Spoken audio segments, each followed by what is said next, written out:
नमस्कार साथियों, स्वागत है आप सभी का वाईडी एग्रीकल्चर एकेडमी के डिजिटल प्लेटफॉर्म पर। मैं नीलेश पटेल आप सभी का एक बार फिर से अपने ऑनलाइन प्लेटफॉर्म पर हार्दिक स्वागत करता हूं। सभी बच्चे एग्रोनॉमी के इस क्लास में हमारे साथ जुड़ेंगे और क्लास को बहुत अच्छी तरीके से शेयर करेंगे। हर जगह आपके जो भाई बंधु हैं, आप सोशल मीडिया प्लेटफॉर्म यूज करते हो, वहां से अगर आप क्लास को शेयर करते हैं तो ज़रूरतमंद स्टूडेंट के पास ये क्लास पहुंचेगी जो तैयारी कर रहा है एजीटीए, टीजीटी, पीजीटी जैसे एग्जाम की, जिसमें एग्रीकल्चर का आना तय है।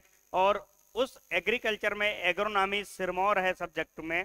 तो एग्रोनॉमी अगर आपको आती है तभी आप एग्जाम को क्रैक करने का जज्बा अपने आप में रख पाओगे। और जैसा कि जो प्रीवियस क्लासेस हमारी हैं, पुरानी कक्षाएं जो हुई हैं, उनमें हम एक सिस्टम से आपको एग्रोनॉमी की क्लासेस दे रहे हैं। जैसा कि हमने जो वादा किया था क्रॉप क्लासिफिकेशन का, डिफरेंट डिफरेंट टाइप से हमने क्लासिफिकेशन का जो वर्गीकरण किया। उसके बाद हमने विभिन्न क्रॉप्स पढ़ाई, जैसे सीरियल, लेग्यूम, पल्सेस जिसको बोलते हैं। उसके साथ साथ ऑयल सीड, फॉडर क्रॉप। अब हम आपको पढ़ा रहे हैं फाइबर क्रॉप। फाइबर क्रॉप में पहली क्रॉप हमने कॉटन को सेलेक्ट किया और कॉटन में हमने पहला पार्ट कल आपके बीच में डिस्कशन किया था। आज हम दूसरा पार्ट कॉटन में लेकर के आ रहे हैं। कॉटन के बारे में दूसरा पार्ट डिस्कशन कर रहे हैं और देखते हैं कि हम एग्रोनॉमी पढ़ने के साथ साथ यूपी स्पेशल, जो कि आने वाला समय 25 दिसंबर को पहला डेमो क्लास आपको मिलेगा वाईडी एग्रीकल्चर एकेडमी के यूट्यूब प्लेटफॉर्म पर। और आज वाईडी परिवार 3000 सदस्यों का परिवार बन चुका है। यूट्यूब प्लेटफॉर्म पर 3000 सब्सक्राइबर हमारे पूरे हो चुके हैं।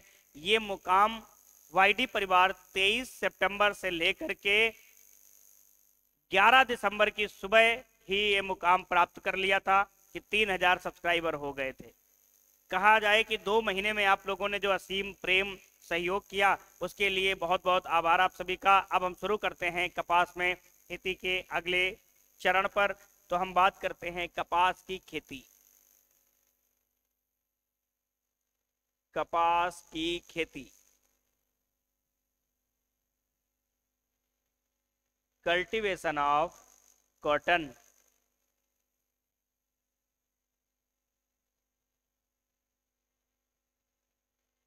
कल्टीवेशन ऑफ कॉटन, कपास की खेती।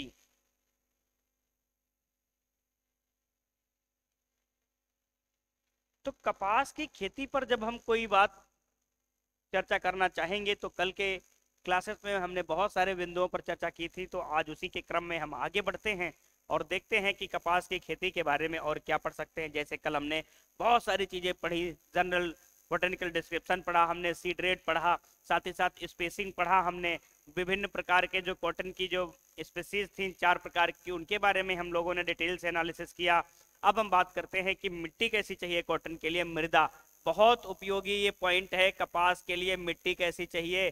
तो यहाँ पर आप इंपॉर्टेंट पॉइंट लगा लीजिएगा। कैसे कपास को कैसी चाहिए मिट्टी? काली मृदा चाहिए। कैसी मिट्टी चाहिए? काली मिट्टी चाहिए कपास के लिए। कैसी? काली मिट्टी चाहिए, जिसका पीएच जो होना चाहिए वो लगभग 5 से लेकर के 8 तक पीएच आपको देखने को मिल जाएगा। तो 5 से लेकर के 8 पीएच के बीच में काली मिट्टी जो होती है कपास की, वो कपास के लिए सबसे ज्यादा इंपॉर्टेंट होती है। ध्यान देना, ये जो काली मिट्टी होती है, इसमें ये कौन सी चट्टान से मुख्यतः बनी हुई है कपास की काली मिट्टी? तो बेसाल्ट चट्टान से निर्मित है। किससे? बेसाल्ट चट्टान से निर्मित।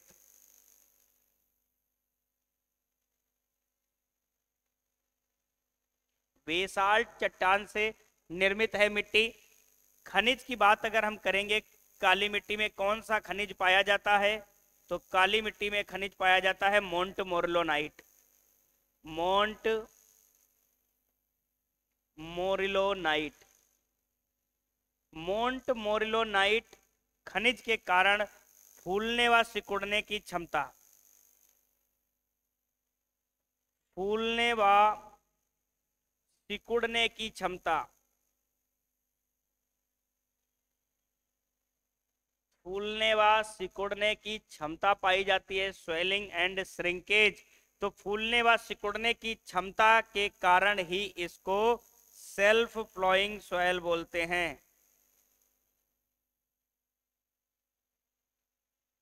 सेल्फ फ्लोइंग सॉइल बोलते हैं। फूलने व सिकुड़ने की क्षमता के कारण ही इसको स्वतः जुताई वाली मिट्टी बोलते हैं, सेल्फ फ्लोइंग सॉइल बोलते हैं। किसको? काली मिट्टी को। इसका काला रंग टिटैनी फेरुजीनियस नाम के खनिज के कारण इसका काला रंग होता है या ह्यूमस के कारण होता है? काला रंग की अगर हम बात करेंगे, काला रंग की अगर हम बात करेंगे तो एक तो ह्यूमस के कारण इसका रंग काला होता है, और टिटैनी मैग्नीफेरस या टिटैनी फेरस खनिज के कारण भी होता है। टिटैनी फेरस खनिज के कारण भी इसका रंग काला होता है। ठीक है, कपास की काली मिट्टी का। तो कपास के लिए कौन सी मिट्टी चाहिए? काली मिट्टी चाहिए। और काली मिट्टी आपको दक्कन के पठार में सबसे ज्यादा देखने को मिलती है। कहाँ मिलती है? प्रायद्वीपी पठार, प्रायद्वीपी भारत सबसे ज्यादा ये कहाँ देखने को मिलती है? तो प्रायद्वीपीय भारत। तो प्रायद्वीपीय भारत में जो दक्कन का पठार है, दक्कन का पठार है, आपको वहां पर इस मिट्टी का ज्यादा विस्तार देखने को मिलेगा। दक्कन के पठार के पास इस मिट्टी का ज्यादा विस्तार देखने को मिलेगा, और यही कपास के लिए सबसे अच्छी होती है। इसमें जब पानी आता है तो ये फूलती है, पानी जब सोख जाती है तो ये सिकुड़ती है, तो दरारें पड़ जाती हैं, जिस वजह से इसको सेल्फ फ्लोइंग सॉइल भी बोलते हैं। क्या बोलते हैं? सेल्फ फ्लोइंग सॉइल भी बोलते हैं। इसको रेगुर मिट्टी भी कहते हैं। काली मिट्टी को क्या बोलते हैं? रेगुर मिट्टी भी कहते हैं। आप इसका स्क्रीनशॉट ले लीजिएगा, फिर हम आगे बढ़ते हैं, कपास पर और भी चर्चा करते हैं। फटाफट से आप इसको स्क्रीनशॉट ले लेंगे इसका। अब हम कपास पे कुछ अच्छी वार्तालाप करने वाले हैं। जैसे मैं बात करूंगा, एक होता है सीड कॉटन, और एक होता है कॉटन सीड। एक होता है कॉटन सीड और एक होता है कपास का लिंट इंडेक्स। एक होता है cotton seed index. Cotton seed index. अभी हम सारी चीजें आपको समझाएंगे, परेशान मत होइएगा। ये 3-4 चीजें हमने आपके सामने लिखी हैं, इनके बारे में और भी सारी चीजें हम आपको समझाने वाले हैं। उसके बाद जो एक गांठ या वेल, वन वेल, इसका वजन कितना है ये भी हम बताएंगे आपको। ठीक है, उसके बाद हम आपको और भी जानकारी देने वाले हैं, जैसे रेसे की अंतर्राष्ट्रीय माप, रेसे की अंतर्राष्ट्रीय माप, जो कपास का रेशा है उसकी अंतर्राष्ट्रीय माप क्या है। रेशे की परिपक्वता, यहां से क्वेश्चन आते हैं। रेशे की परिपक्वता, रेशे का महीनपन, रेशे का महीनपन और रेशे की लंबाई,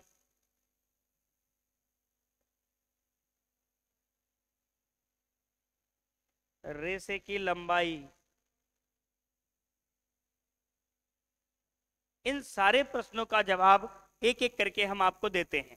सीड कॉटन हम उसे बोलेंगे जिसमें सीड प्लस फाइबर होगा, सीड प्लस फाइबर होगा, मतलब बीज और रेशा दोनों होगा, बीज और रेशा दोनों होगा, उसको हम सीड कॉटन बोलेंगे। बहुत अच्छी जानकारी है। कॉटन सीड होता है ओनली सीड, केवल बीज, कॉटन सीड हम बोलते हैं केवल बीज। और जो लिंट इंडेक्स होता है वो होता है 30 से लेकर के 33%। कितना होता है? 30 से लेकर के 33% लिंट इंडेक्स होता है। और कॉटन सीड इंडेक्स होता है 4.8 टू 11.9 ग्राम। अब ये क्या होता है साहब? कॉटन सीड इंडेक्स मतलब, कॉटन सीड का मतलब सीड, और सीड इंडेक्स मतलब 100 सीड का वेट। वो कॉटन सीड ये 100 सीड का वेट है 4.8 से 11.9 ग्राम। वन वेल या एक गांठ का जो वजन कपास में होता है वो 170 केजी होता है। कितना होता है? 170 किलोग्राम होता है। कपास की अंतर्राष्ट्रीय माप हम कैंडी में व्यक्त करते हैं।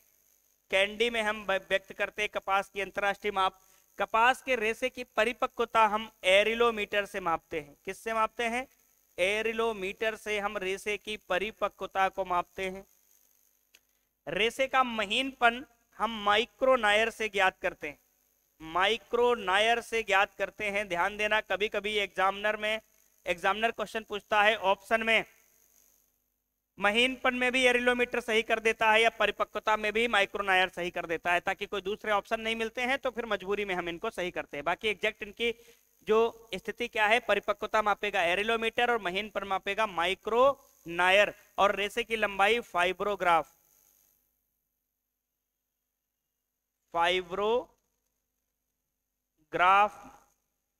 मापेगा रेशे का लंबाई। अब हम बात करते हैं, कुछ कॉटन का सीड लेते हैं।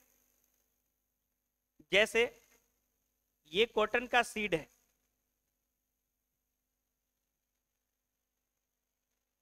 इसको हम क्या बोलेंगे? Cotton seed.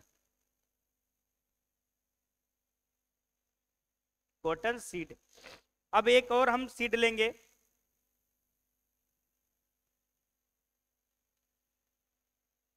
और इस सीड पर देखना आप, ये छोटे छोटे रोए निकले रहेंगे, छोटे छोटे रोए निकले रहेंगे।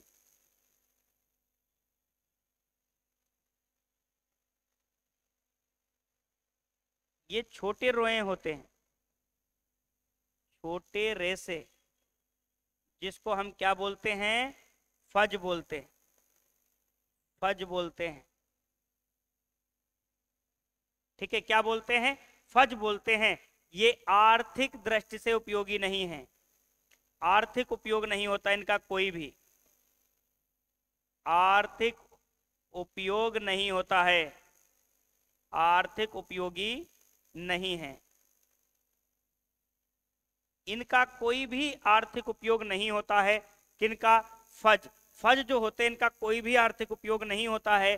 तो फिर आर्थिक उपयोग किनका होता है? जरा ध्यान देंगे। एक ये कॉटन है, कॉटन का सीड है ये। ठीक है, ये कॉटन का सीड है।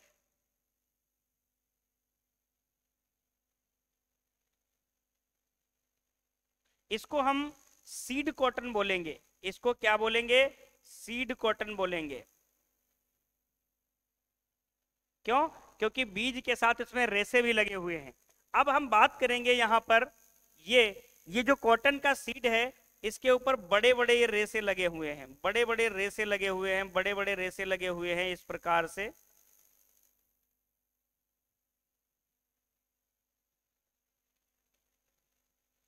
ये बड़े बड़े रेशे लगे हुए हैं, इनको हम लिंट कहते हैं। क्या बोलते हैं? लिंट कहते हैं। लिंट। ये आर्थिक उपयोगी होते हैं, आर्थिक उपयोगी होते हैं ये। कैसे आर्थिक उपयोगी होते हैं? लिंट को ही बड़े रेशे कहा जाता है। बड़े रेशे, ये बड़े रेशे होते हैं। और ये जो लिंट है जहां से प्राप्त होता है, ये एपिडर्मल सेल होते हैं। क्या होते हैं? एपिडर्मल कोशिका होती है। एपिडर्मल कोशिका होती है। इसी से क्या प्राप्त होता है? रेशा प्राप्त होता है। रेशा प्राप्ति होता है किससे? एपिडर्मल सेल से रेशा की प्राप्ति होती है। किससे प्राप्ति होती है रेशा की? तो एपिडर्मल सेल से ही रेशा मिलता है, एपिडर्मल सेल से रेशा प्राप्त होता है और रेशे में सेलुलोज पाया जाता है। कई बार क्वेश्चन पूछा गया कि कपास के रेशे में सेलुलोज कितना होता है, तो 94% होता है। कितना? 94%। और इसको भी हम क्या बोलेंगे? सीड कॉटन बोलेंगे। क्या बोलेंगे? सीड कॉटन बोलेंगे। उम्मीद करते हैं आप इन तीनों बिंदुओं को समझ पाए होंगे। इन तीनों बिंदुओं को समझ पाए होंगे। कैसे आप समझे होंगे ये हम उम्मीद करते हैं। ये है कॉटन सीड, ये है कॉटन सीड और ये है सीड कॉटन, ये है सीड कॉटन। परंतु ये कैसा वाला सीड कॉटन है? फज वाला है। और ये लिंट वाला सीड कॉटन है। लिंट बड़े रोए को बोलते हैं जो आर्थिक दृष्टि से उपयोगी होते हैं, जिनका रेशा बनाने के रूप में उपयोग होता है। जो लिंट प्राप्त होता है, रेशा होता है, एपिडर्मल सेल से प्राप्त होता है। एपिडर्मल सेल से जो रेशा प्राप्त होता है उसमें सेलुलोज कितना होता है? 94% जो होता है वो सेलुलोज होता है। यहां तक हमने बातें कर ली। सीड कॉटन क्या है, कॉटन सीड क्या है, लिंट इंडेक्स क्या है, कॉटन सीड इंडेक्स क्या है और विभिन्न प्रकार के जो पैरामीटर्स थे इनके बारे में हम लोग चर्चा कर लिए। अब आगे हम और महत्वपूर्ण जानकारी आपको देने वाले हैं, आप इसका स्क्रीनशॉट ले लीजिएगा। ये जो हम आपको बताए हैं लिंट और फज, इन्हीं से संबंधित हम आपको जानकारी देने वाले। फटाफट से आप नोट कर लीजिए इनको। अब हम चर्चा करते हैं कुछ अन्य बिंदुओं पर, कुछ अन्य महत्वपूर्ण बिंदुओं पर। जैसे हम बात करते हैं, एक प्रोसेस आती है डेलिंटिंग।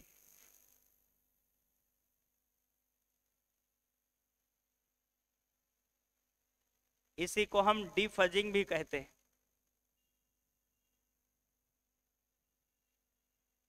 तो डीलिंटिंग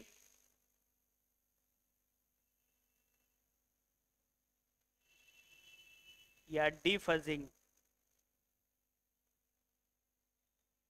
डीलिंटिंग या डीफजिंग, ये प्रोसेस का नाम है और इसके बारे में हमको लिखना है। ठीक है, अब क्या लिखना है इसके बारे में ये जानना हमको बहुत जरूरी है। क्या लिखेंगे?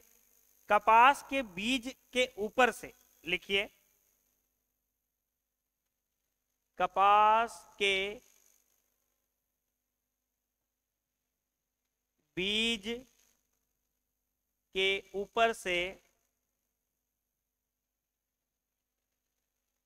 लिंट व फज को हटाना, लिंट व फज को हटाना। अब आप लिंट और फज समझ चुके हैं ना कि लिंट और फज किसे कहेंगे, क्योंकि इसी से जुड़ी हुई बातें थी, इसलिए हमने पहले ही आपको बता दिया कि कपास के बीज के ऊपर से लिंट व फज को हटाना, फज को हटाना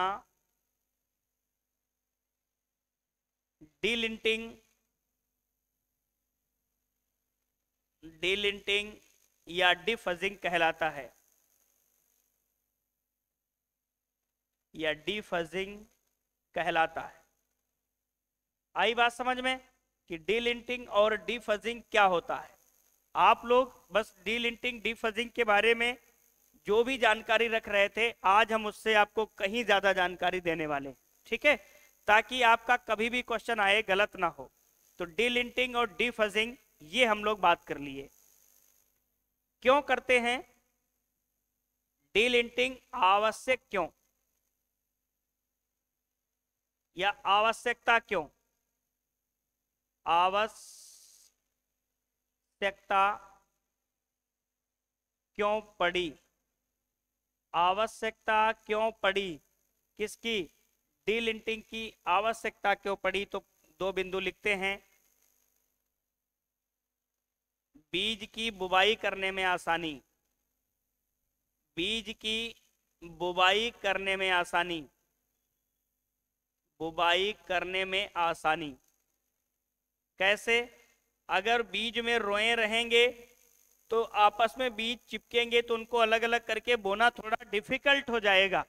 जैसे रोएदार बीज होंगे तो आपस में चिपक जाएंगे। ठीक है, जैसे जैंथियम स्ट्रोमेरियम, आप एक बीड पढ़ते हो ना, एफीमेरल बीड होता है जिसकी लाइफ बहुत कम होती है, जिसको कुथिया कहते हैं। गांव में खेतों में जाते हो ना, चिपक जाती है, ऊपर से खोपड़ी से फेंक के मारो तो चिपक जाती है, जिसका नाम होता है जैंथियम स्ट्रोमेरियम। ठीक है, एफीमेरल होता है, बहुत कम लाइफ होती है। ऐसे ही अगर बीज आपस में रोएदार चिपकेंगे तो उनको बोने में हमें प्रॉब्लम होगी, तो बीज की बुवाई करने में आसानी हो जाती है, डीलिंटिंग कर लेते हैं। दूसरा, बीज की सुसुप्तावस्था दूर हो जाती है। बीज की सुषुप्तावस्था, बीज की सुषुप्तावस्था टूट जाती है, टूट जाती है। जब तक बीज सुषुप्त रहेगा तब तक अंकुरित ही नहीं करेगा, तो सुषुप्तावस्था टूट जाती है, बीज की बुवाई में आसानी होती है। इसलिए हम डेलिंटिंग करते हैं। तो डेलिंटिंग करने की पर्पज जान गए, आवश्यकता क्यों पड़ी। अब डेलिंटिंग करते किससे हैं तो ये भी जान लेते हैं।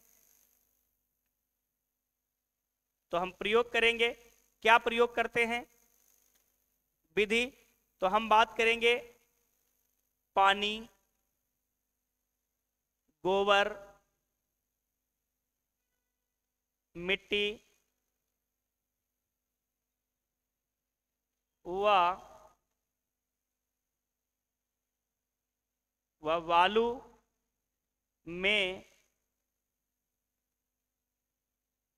बीज को मिक्स करके, बीज को मिक्स करके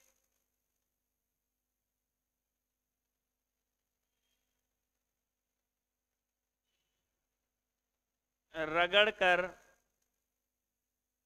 बीज के रोए को हटा देते हैं, बीज के रोए को हटा देते, रोए को हटा देते।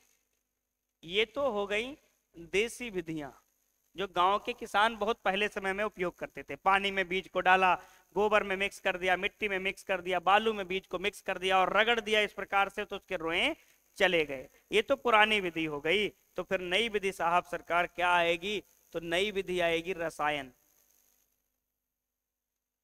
रसायन का प्रयोग।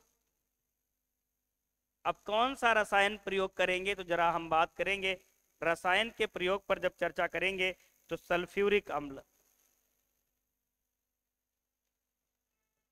सल्फ्यूरिक अम्ल का प्रयोग करेंगे, जिसको हम H2SO4 बोलते हैं। H2SO4 क्या वैल्यू लेते हैं, H2SO4 और बीज का क्या अनुपात रखते हैं कि कितना भाग H2SO4 और कितना भाग बीज।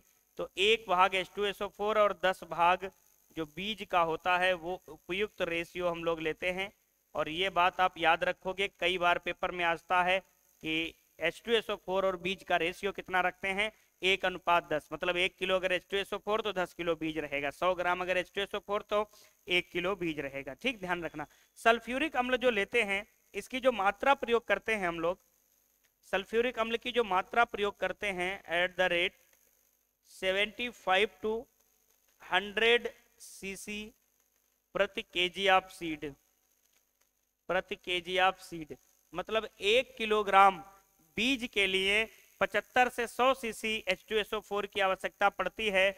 और इसमें टाइम कितना लगता है, तो 6 से लेकर के 12 मिनट, 6 से लेकर के 12 मिनट में पूर्ण हो जाती है, पूर्ण हो जाती है क्या, डीलिंटिंग।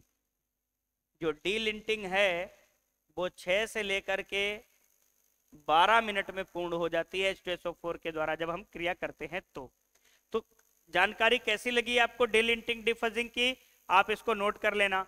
डीलिंटिंग और डिफजिंग के बारे में इस तरीके से हम आपको बताए हैं, एक भी पॉइंट आपका छूटेगा नहीं कि डीलिंटिंग और डिफजिंग क्या होता है। आप इसको स्क्रीनशॉट ले लीजिए और क्लास को शेयर करते रहिए। जितना हो सके आप क्लास को ज़्यादा से ज़्यादा शेयर करिए, ताकि ज़्यादा से ज़्यादा बच्चा हमारे बीच जुड़े और अपनी तैयारी को और अच्छा कर पाए। ठीक है, आप इसको नोट कर लीजिएगा। मैं आगे बढ़ता हूँ, आपने स्क्रीनशॉट ले लिया होगा।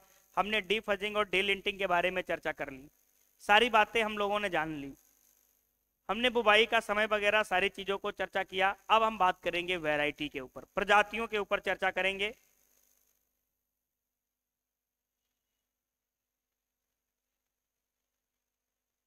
प्रजातियां, वैरायटीज।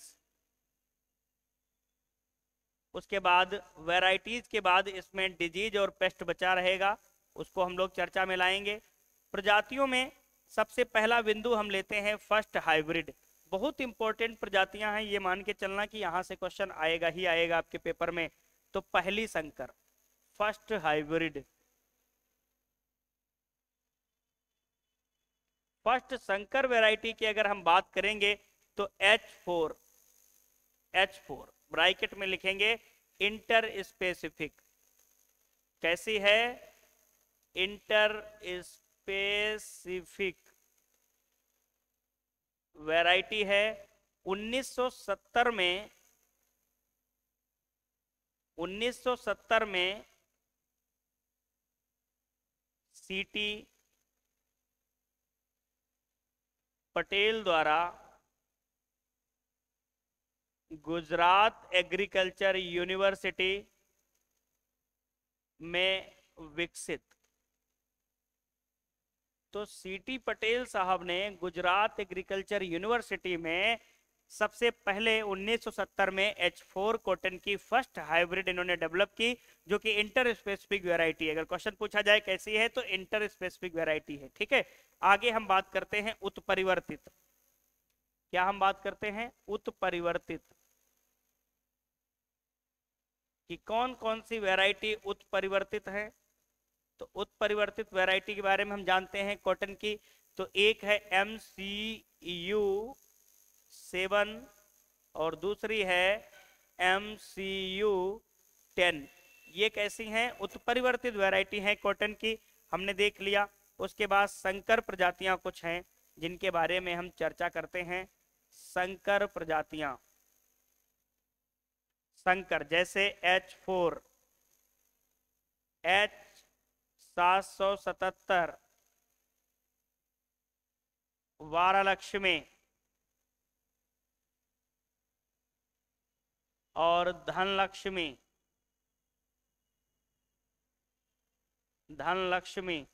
तो वारालक्ष्मी जो है फर्स्ट इंटर स्पेसिफिक वैरायटी है। कैसी है? फर्स्ट इंटर स्पेसिफिक या इंटर स्पेसिफिक वैरायटी है।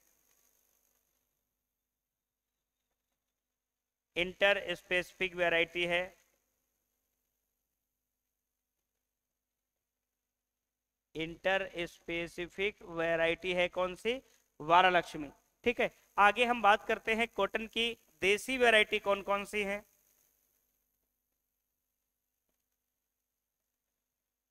देसी कपास की कौन कौन सी वैरायटी हैं? तो संजय, लोहित,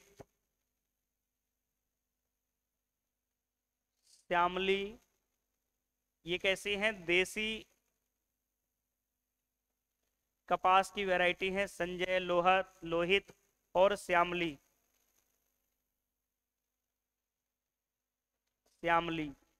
उसके बाद हम बात करते हैं मिस्र की कपास कि मिस्र की कपास की कौन कौन सी वैरायटी हैं। मिस्र की कपास, मिस्र की कपास में दो ही वैरायटी आती हैं सबसे इंपॉर्टेंट, एक होती है सुबिन और एक होती है सुजाता। सुजाता अफीम की भी वैरायटी है, कपास की भी है, गेहूं की भी है और गाय की संकरण नस्ल भी है सुजाता। तो यहाँ पर हमने ये वैरायटियों पर चर्चा कर लिया। अब अमेरिकन कपास की वैरायटी बची हुई है, उसको भी हम लोग चर्चा में ले लेते हैं। अमेरिकन कपास कि अमेरिकन कपास में कौन कौन सी वैरायटी हमको पढ़ना है।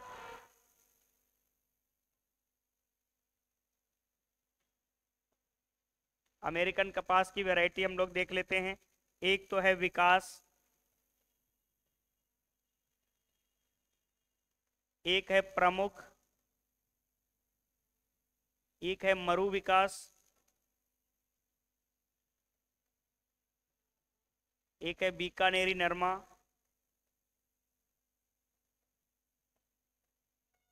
बीकानेरी नरमा। नरमा राजस्थान में कपास को कहते हैं, ध्यान देना, राजस्थान में कपास को नरमा के नाम से जानते हैं। उसके बाद गंगानगर अगेती, राजस्थान का गंगानगर एक जिला है जहां सबसे ज्यादा कपास का प्रोडक्शन होता है, वहीं से वैरायटी डेवलप है गंगानगर अगेती। ठीक है, ये कुछ वैरायटियां हैं जो अमेरिकन कॉटन की हैं। हमने यहाँ पर प्रजातियों के ऊपर चर्चा कर लिया कि जो भी कॉटन से रिलेटेड प्रजातियां हैं जो महत्वपूर्ण हैं, जो आपसे पूछी जा सकती हैं, हमने यहाँ पर आपको डिस्कशन कर लिया। वीटी कॉटन के बारे में अभी हम कोई चर्चा नहीं कर रहे हैं। रिफ्यूजिया टेक्निक और वीटी कॉटन ये हम नेक्स्ट क्रॉप में नेक्स्ट क्लास में इसके लिए एक स्पेशल क्लास ही होगी जिसमें हम रिफ्यूजिया टेक्निक और वीटी कॉटन पर चर्चा करेंगे। ये हम कॉटन में इसको इंक्लूड नहीं करेंगे क्योंकि हम इसको बहुत डिटेल से चर्चा करने वाले हैं। ठीक है, तो यहाँ तक हम लोगों ने देखा कि कपास के बारे में हम ये जानकारी प्राप्त कर लिए। अब आगे हम बढ़ेंगे और पढ़ेंगे डिजीज के बारे में, कपास के रोगों के बारे में, कपास के बारे में हम पढ़ेंगे कि रोग कौन कौन से हमको पढ़ने हैं। तो हम बात करते हैं रोग, डिजीज।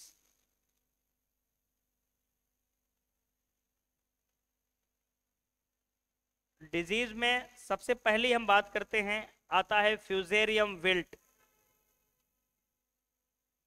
पहला डिजीज आता है फ्यूजेरियम विल्ट।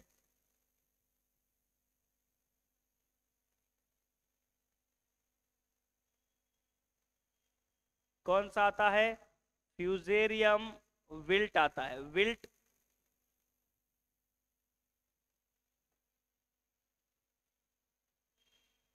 ये फंगस से लगता है। किससे लगता है? कवक से लगता है, और उस कवक का नाम होता है फ्यूजेरियम मोल्लीफार्मी।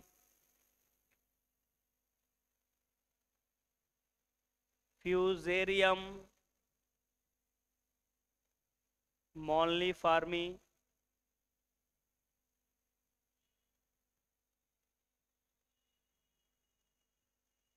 वैरायटी वेसिक्टम,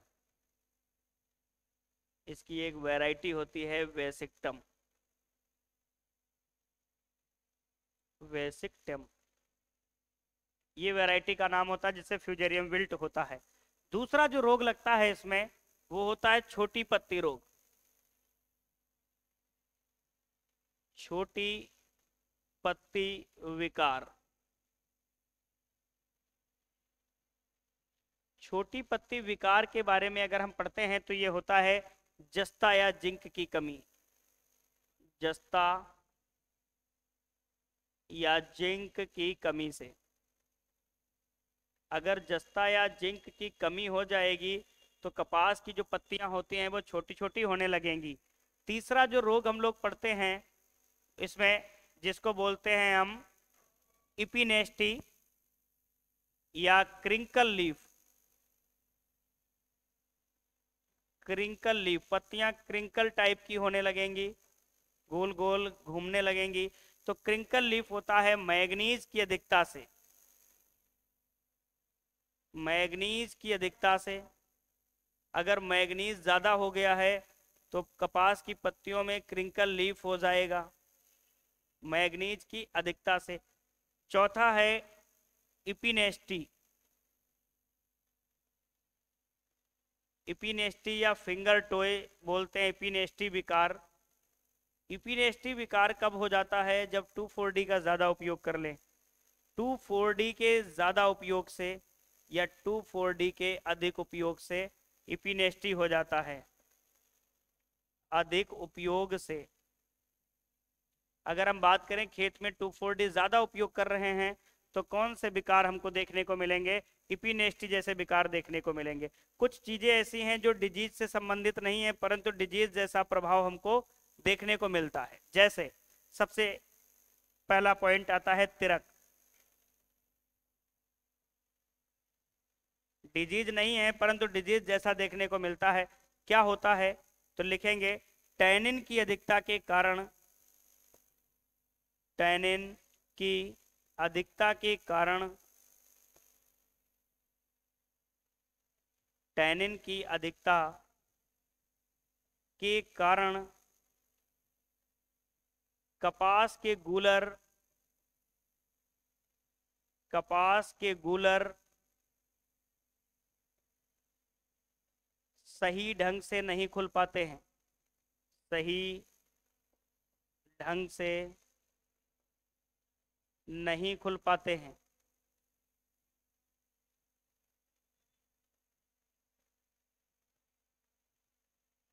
जो कपास के गूलर हैं वो ठीक ढंग से नहीं खुल पाते हैं। किसकी वजह से? टैनिन की वजह से। ऐसी समस्या को हम क्या कहते हैं? तिरक कहते हैं। दूसरी एक समस्या सामने आती है जिसको हम लोग बोल देते हैं नेपिनस। नेपिनस बोल देते हैं। नेपिनस क्या होता है? कपास के रेशों में, कपास के रेशों में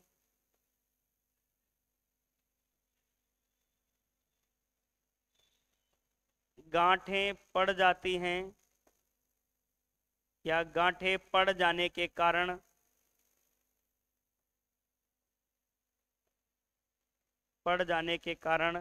नेपिनस विकार उत्पन्न होता है। नेपिनस विकार उत्पन्न होता है।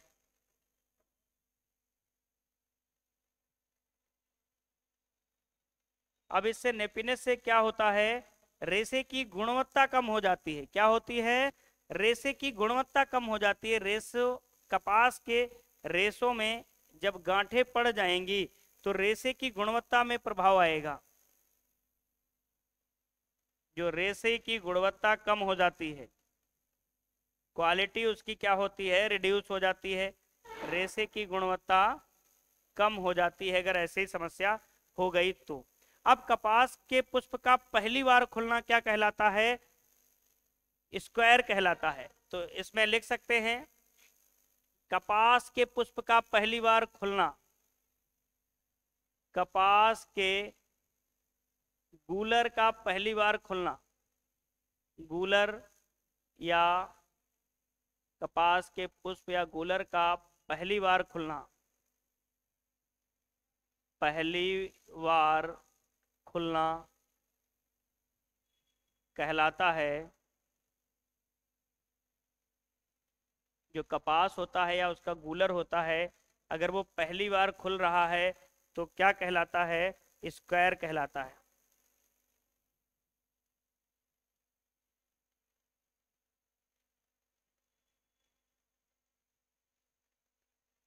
ठीक है, क्या कहलाता है? स्क्वायर। ये मैथ वाला स्क्वायर नहीं होता है, इसका नाम ही होता है स्क्वायर। तो कपास का जो गूलर होता है या पुष्प होता है, वो पहली बार जब ओपन होता है, ऐसी संरचना को हम क्या कहते हैं? स्क्वायर कहते हैं।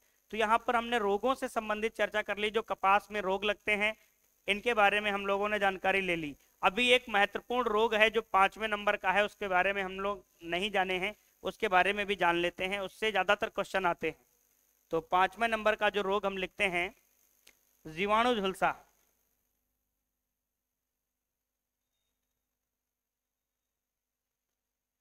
जीवाणु झुलसा रोग।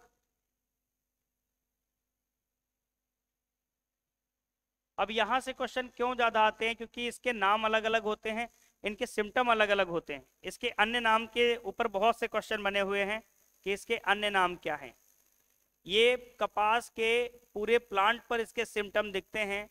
तो अन्य नाम में जब हम चर्चा करेंगे, सबसे पहले बैक्टीरियल ब्लाइट, इसको क्या बोलते हैं? Bacterial blight.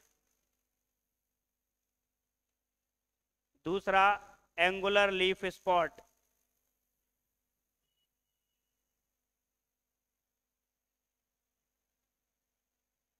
मतलब पत्तियां जो होती हैं वो एंगुलर लीफ स्पॉट के तरीके से सिम्टम इसके दिखेंगे। उसके बाद हम बात करते हैं इसमें वॉल रॉट, इसको ब्लैक ऑर्म भी बोलते हैं, काली भुजा। कपास का जो भुजाएं होती हैं तने से जो निकली रहती हैं, उनमें काला काला सा पन आ जाता है। आप इसको गूगल करना, आ जाएगा। उसके बाद एक होता है वेन रॉट, वेन रॉट। ये 5 नाम इसके होते हैं जीवाणु झुलसा के। और ये होता किससे है? तो नाम ही लिखा हुआ है जीवाणु झुलसा। अब जरूरी नहीं कि ये बैक्टीरियल ब्लाइट के नाम से पूछा जाए। इसके 5 नाम हमने लिखा दिया, कोई भी नाम आ सकता है कि ब्लैक ऑर्म डिजीज किससे होता है, वेन रॉट किससे होता है, सारी चीजें आपसे पूछी जा सकती हैं। ये किससे होता है? जीवाणु से होता है। अब आप लोग कमेंट बॉक्स में मुझे बताइए, जीवाणु की खोज किसने की थी? उस जीवाणु का नाम क्या होता है? ज़ैंथोमोनास,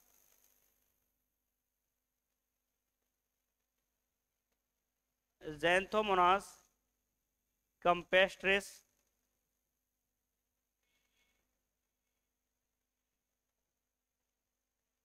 वैरायटी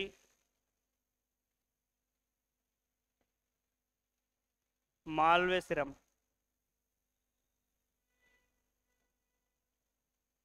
ये इसकी वैरायटी होती है मालवे सिरम। ये हो गए कॉटन के डिजीज। बहुत इंपॉर्टेंट, कॉटन के डिजीज में पांचवा जो डिजीज है बहुत इंपॉर्टेंट है। यहाँ से आप ये मान के चलो ऐसा कोई एग्जाम नहीं है जहाँ से क्वेश्चन देखने को ना मिले, और ये पांचों नाम आप इसको याद रखोगे। हर नाम से अलग अलग टाइम पे अलग अलग एग्जाम में क्वेश्चन यहाँ से देखे गए हैं। जीवाणु का नाम तो आपको याद ही रहना है, ठीक है। बाकी आप ये नाम जरूर याद रखोगे, सबसे इंपॉर्टेंट है इसमें ब्लैक ऑर्म और एंगुलर लीफ स्पॉट, ये सब एक ही नाम है। आगे हम चर्चा करेंगे इसके इंसेक्ट पेस्ट पर। बहुत अच्छा टॉपिक है इंसेक्ट और पेस्ट, काफी ज्यादा चर्चा का विषय है इंसेक्ट पेस्ट। इंसेक्ट क्या होता है और पेस्ट क्या होता है, दोनों में बहुत अच्छा अंतर है। इंसेक्ट वही होगा जिसमें 3 जोड़ी टांगे होंगी और आर्थ्रोपोडा संघ का प्राणी होगा। इंसेक्टा या हेक्सापोडा क्लास का जीव होगा, उसको हम इंसेक्ट बोलेंगे। पेस्ट कोई भी हो सकता है, हाथी, घोड़ा, चूहा, इंसान, कोई भी जानवर, सांप जो फसल को नुकसान पहुंचा दे वो क्या होगा, पेस्ट होगा, ठीक है। कहने का मतलब सभी इंसेक्ट जो है पेस्ट हो सकते हैं, परंतु सभी पेस्ट जो है वो इंसेक्ट नहीं हो सकते हैं। अब इसमें पहला इंसेक्ट की हम बात करते हैं तो आता है अमेरिकन वॉलवर्म। अमेरिकन वॉलवर्म ये पहले इंसेक्ट का नाम है। इसको कई बार पढ़ चुके हैं, परंतु वहां पर इसका नाम था पॉड बोरर, यहाँ पर इसका नाम है अमेरिकन वॉलवर्म। ये होता है हेलिकोवर्पा,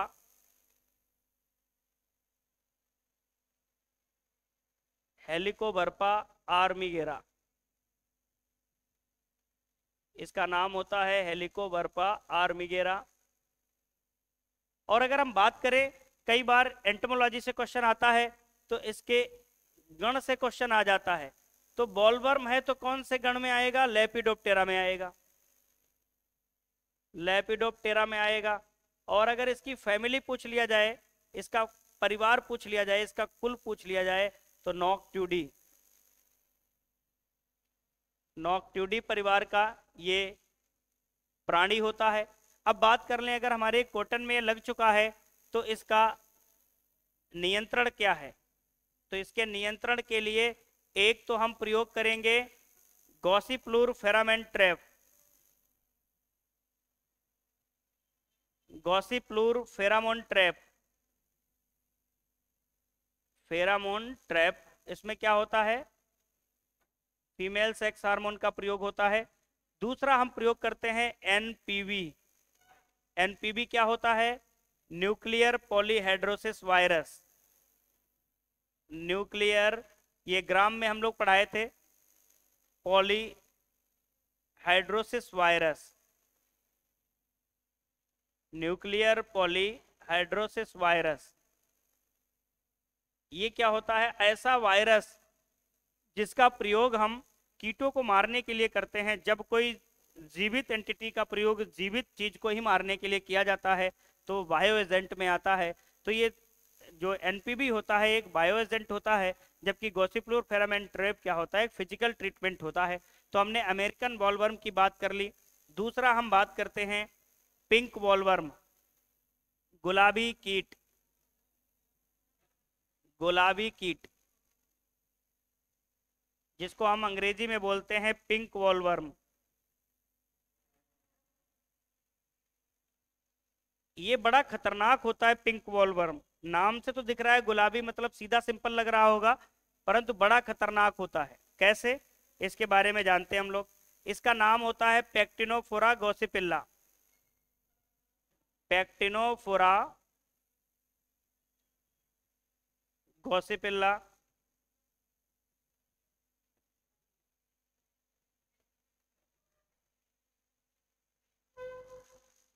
पैक्टिनोफोरा गॉसिपिल्ला इसका नाम होता है। और ये भी गण बॉलवर्म है तो लेपिडोप्टेरा में ही आएगा। इसका कुल पूछ लिया जाता है तो कुल होता है गैलिचिडी, इसका कुल होता है गैलिचिडी, ठीक है। ये आप लोग ध्यान रखोगे। अब बात आती है, इसका लक्षण पूछा जाता है, सिम्टम।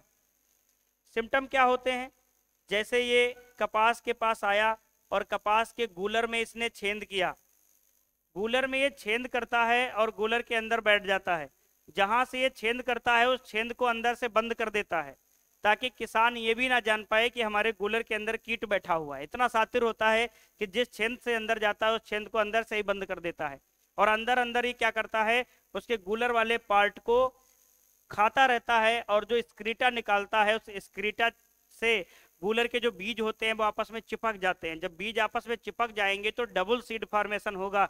तो इसका सिम्टम जो होता है डबल सीड फॉर्मेशन। अगर क्वेश्चन आ जाए कि डबल सीड फॉर्मेशन कॉटन के कौन से इंसेक्ट के द्वारा किया जाता है, तो पैक्टिनोफोरा गोसिपिल्ला या पिंक वॉलवर्म के द्वारा किया जाता है। आप इसको नोट कर लेना, ये सिम्टम बहुत बार पेपर में आया हुआ है कि डबल सीड फॉर्मेशन किससे होता है। उसके बाद लास्ट एक इंसेक्ट हम बताते हैं आपको, उस पर भी हम लोग चर्चा कर लेते हैं, और फिर एक कहानी और है इस पे कॉटन से रिलेटेड, उसको भी हम लोग देख लेते हैं।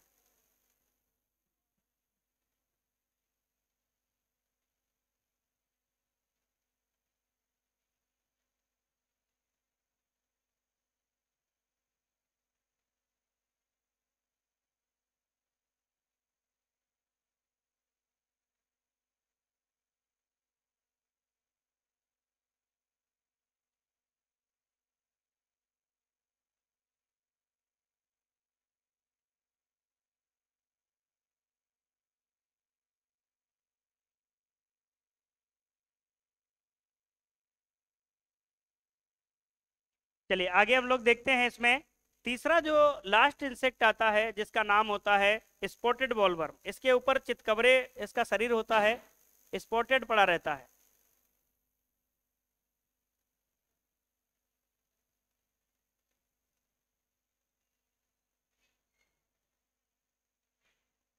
स्पॉटेड बॉलवर्म, इसका जो नाम होता है साइंटिफिक एरियास विटेल्ला इसका नाम होता है। अच्छा प्रोनाउंसिएशन आप लोग जो भी करना, आपको बस ऑप्शन टिक करना है।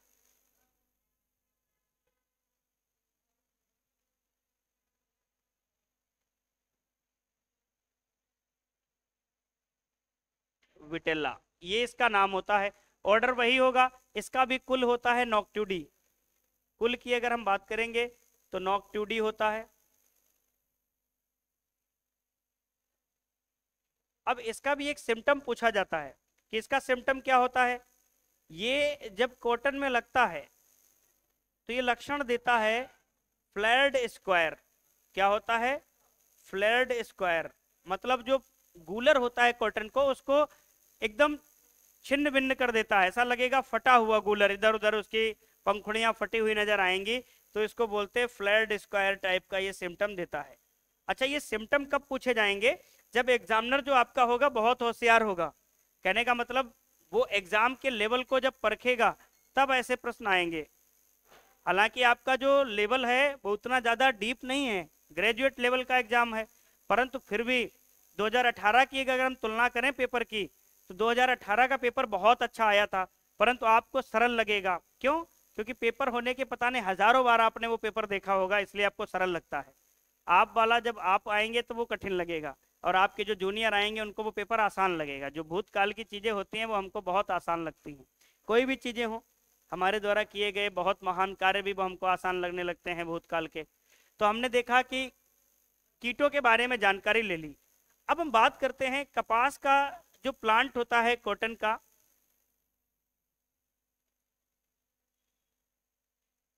जो कॉटन प्लांट होगा उसमें दो प्रकार की ब्रांचेज होंगी। जो कॉटन का प्लांट होगा उसमें दो प्रकार की ब्रांच होंगी। एक होती है मोनोपोडियल ब्रांच,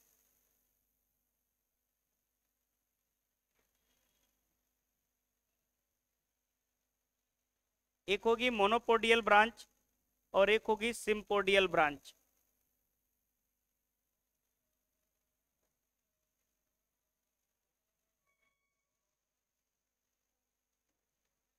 एक को हम मोनोपोडियल ब्रांच में रखेंगे, एक को हम रखेंगे सिम्पोडियल ब्रांच। क्या होता है इनका मोनोपोडियल और सिम्पोडियल का केस? अच्छा कपास से क्वेश्चन आया आता है कभी कभी इंटरव्यू में कि कपास एक ऐसा पौधा है जिसमें पुष्प तीन रंग बदलते हैं कभी कभी, सफेद, पीला और गुलाबी। तीनों रंग के आपको पुष्प पाए जाते हैं और अलग अलग अवस्थाओं पर पुष्प के रंग बदलते रहते हैं। ठीक है, आपको कमेंट में बताना है कि रंग कब कब बदलते हैं। हम बात करते हैं मोनोपोडियल की, तो ये वृद्धि करने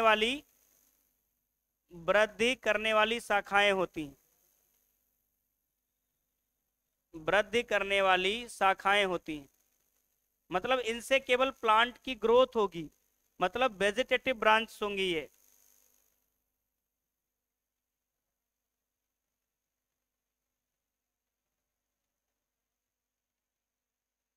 और जो सिंपोडियल होता है, इसमें जनन कोशिकाएं होती हैं, जनन करने वाली शाखाएं, मतलब जो पॉलिनेशन होगा, फर्टिलाइजेशन होगा, वो इन्हीं ब्रांच के अंदर होगा, तो ये जनन करने वाली शाखाएं होती हैं, जनन करने वाली शाखाएं।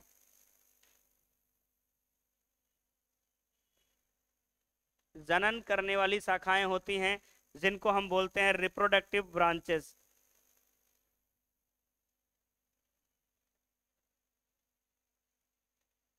रिप्रोडक्टिव ब्रांच, ये जनन करने वाली कोशिकाएं। पूछा जाता है क्वेश्चन कि जनन करने वाली कोशिकाओं को क्या बोलेंगे, सिंपोडियल, वृद्धि करने वाली कोशिकाओं को मोनोपोडियल। जैसे कॉटन का जो प्लांट्स होगा उसमें दो प्रकार की ब्रांचेस होंगी, एक जो ब्रांच होंगी केवल प्लांट का जो बायोमास बढ़ाएंगी, उनसे उनके निषेचन और परागण पर कोई मतलब नहीं होता है। कुछ कोशिकाएं ऐसी होंगी, शाखाएं ऐसी होंगी जो सिर्फ और सिर्फ निषेचन करेंगी, परागण करेंगी, जिनसे अगले बीज का निर्माण होगा और जिससे अगले कपास के पौधे हम लोग उगाएंगे। ये तो बात हो गई हमारी कॉटन के बारे में, एक हम लोगों ने ओवरव्यू अच्छे तरीके से देख लिया। अब कॉटन का एक सेगमेंट बचा हुआ है जिसको हम बोलते हैं वीटी कॉटन, जो ट्रांसजेनिक कॉटन बोलते हैं। पेस्ट इंसेक्ट के प्रकोप को बचाने के लिए हमने बीटी कॉटन का इजाद किया, 2002 में हमने मान्यता भी ले ली, परंतु हम उसको क्रॉप के साथ इंक्लूड नहीं करेंगे, उसका अपना एक अलग टॉपिक होगा जो कल हम आपको पढ़ाएंगे। वीटी कॉटन और रिफ्यूजिया टेक्निक। रिफ्यूजिया टेक्निक क्या होती है उसके बारे में भी हम डिटेल से बताएंगे। आज एक पॉइंट और लिख लीजिएगा, ओटाई परसेंटेज, गिनिंग परसेंटेज।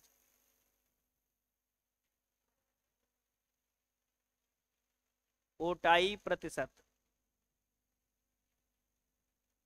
इसको अंग्रेजी में आप लोग गिनिंग पढ़ो या जिनिंग पढ़ो, कुछ भी पढ़ सकते हो।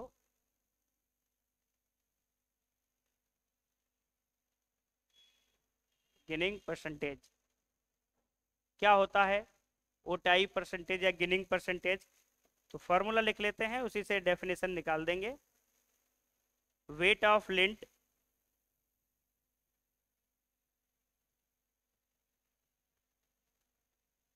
मतलब रुई का वजन,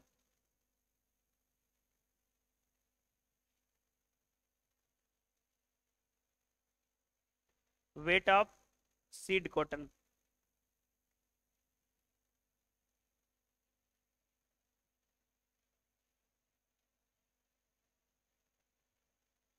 मतलब रुई प्लस बीज का वजन, रुई प्लस बीज का वजन। सीड कॉटन के बारे में हमने बताया था, इनटू 100, जब कोई वैल्यू परसेंटेज में निकालेंगे तो इनटू 100 कर लेंगे। अब वेट ऑफ लिंट क्या मतलब होता है, रुई का वजन। जैसे एक बीज है, उसमें से 2 ग्राम रुई निकली और रुई और बीज का वजन टोटल 4 ग्राम है, तो इसका फिर रेशियो निकाल लेंगे तो गिनिंग आ जाएगा। गिनिंग का परसेंटेज पूछा जाता है तो कॉटन में इसकी जो वैल्यू होती है वो 24 से लेकर के 43% तक होती है। आप ऐसे याद रखोगे, 24 को उल्टा कर दोगे तो 42 आ जाएगा, और 42 समथिंग 43 होता है। औसतन की वैल्यू बात करेंगे, औसतन कितना होता है, तो औसतन की जब हम बात करते हैं तो 30 से लेकर के 35% तक हमें गिनिंग परसेंटेज पता चलता है। अच्छा, इसका एक ट्रिक भी आता है याद करने का, तो इसके फॉर्मूले को ट्रिक से भी याद कर सकते हो। अगर आप ये भूल जाओ कि हम ऊपर नीचे ना इसको कर दें, ऊपर इसको कर दें, नीचे इसको कर दें, तो एलएसजी याद रखना, लखनऊ सुपर जायंट्स। एलएसजी कहने का मतलब है जब हम जी को इधर रोक लेंगे तो हमारा एल ऊपर आ जाएगा और एस नीचे। एल का मतलब weight of lint, weight of seed cotton. ठीक है, ये आपका फॉर्मूला हो जाएगा ट्रिक की तरीके से। ये गिनिंग है, ये वेट ऑफ लिंट है और वेट ऑफ सीड कॉटन हो जाएगा। ये बस याद करने की ट्रिक है।